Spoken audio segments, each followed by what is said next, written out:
ସାଙ୍ଗମାନେ ମୁଁ ଆଜି ପହଞ୍ଚି ଯାଇଛି ଆସି ମୋ ପାଳ ପାଖରେ। ଚଢ଼େଇମାନଙ୍କର କିଚିରି ମିଚିରି ଶବ୍ଦ ଭିତରେ ମୁଁ ଆପଣମାନଙ୍କୁ ଦେଖେଇବି ମୋ ପାଳରେ କ'ଣ କ'ଣ ସବୁ ଲଗେଇଛି। ତ ଚାଲନ୍ତୁ ଦେଖିବା କ'ଣ କ'ଣ ଲଗା ହେଇଛି। ଏଠି ଓଲକୋବି ମୁଁ ଲଗେଇଛି। ଏଠି ଆମର ରହିଲା କୋଶଳା ଶାଗ ଛୋଟ ଛୋଟ ହେଉଛି ଏବେ। ସେପଟରେ ମୁଁ ପାଳଙ୍ଗ ଶାଗ ପକାଇଛି। ଏଠି ହେଲା ବାଇଗଣ ଗଛ, ବାଇଗଣ ଛୋଟ ଛୋଟ ଗଛ ଏବେ ହେଉଛି, ଆସ୍ତେ ଆସ୍ତେ ବଢ଼ିଲାଣି ତ ବଢ଼ିବ। ଇଏ ହେଉଛି ବାଇଗଣ ଲଗେଇଛି ଏପଟରେ। ଏପଟରେ ରହିଲେ ଆମର କାକୁଡ଼ି ଗଛ, କାକୁଡ଼ି ମଞ୍ଜି ଲଗେଇଥିଲି, ଛୋଟ ଛୋଟ ଗଛ ଉଠିଲାଣି ପୁରା। ଏଠି କାକୁଡ଼ି ଲଗା ହେଇଛି ଏରିଆଟା। ଏ ହେଉଛି ପୋଟଳ ଗଛ, ପୋଟଳ ଚାରା ଲଗେଇଥିଲୁ, ପୋଟଳ ଏରିଆଟା ପୋଟଳ ଲାଗିଛି। ପୋଟଳ ଛୋଟ ଛୋଟ ଗଛ ଏବେ ଉଠୁଛି। ପୋଟଳ ନୋଟା ମାଡ଼ିଲାଣି, ଆସ୍ତେ ଆସ୍ତେ ନୋଟା ମାଡ଼ିବ, ବଡ଼ ବଡ଼ ବି ନୋଟା ମାଡ଼ିବ, ଫଳ ଧରିବ। ତାପରେ ରହିଲା ଏଠି ମୁଁ ଆଳୁ ଏଠି ପୁରା ଏରିଆ ଆଳୁଟା ଲଗା ହେଇଛି।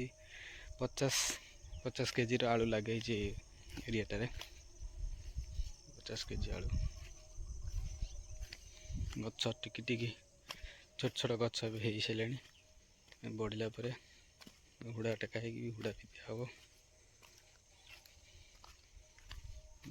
ଆଳୁ ଲଗା ହେଇଛି।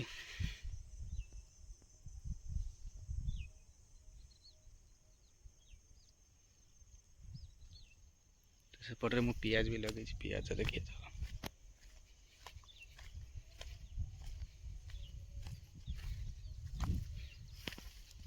ଇଏ ହେଉଛି ପିଆଜ, 4 କିଲେ ପିଆଜ ଲଗା ହେଇଛି ଏରିଆଟା ପରା।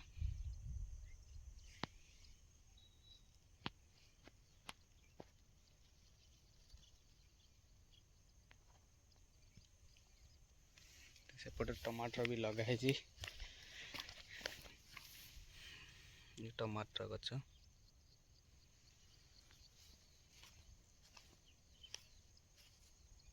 ଟମାଟର ବି ଫୁଲ ଧରିଲାଣି।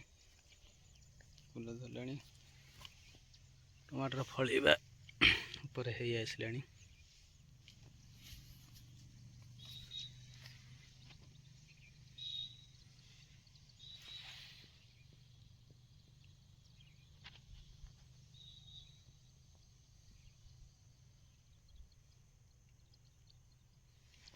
ତାପରେ ଏପଟରେ ମୋ ଲଙ୍କା ଲାଗିଛି, ଲଙ୍କା ଗଛ ପୁରା।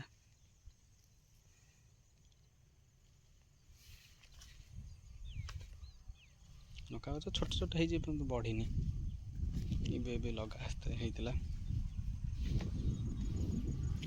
ତାପଟେ ଏଠି ମୂଳା ପୁରା ଲାଗିଛି।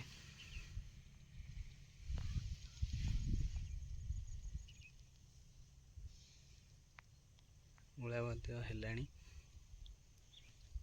ତାପରେ ଏଠି ମକା ଗଛ ଲଗେଇଛି, ମକା ଗଛ ବି ଛୋଟ ଛୋଟ ହେଇଛି, ଏବେ ବଢ଼ିନି।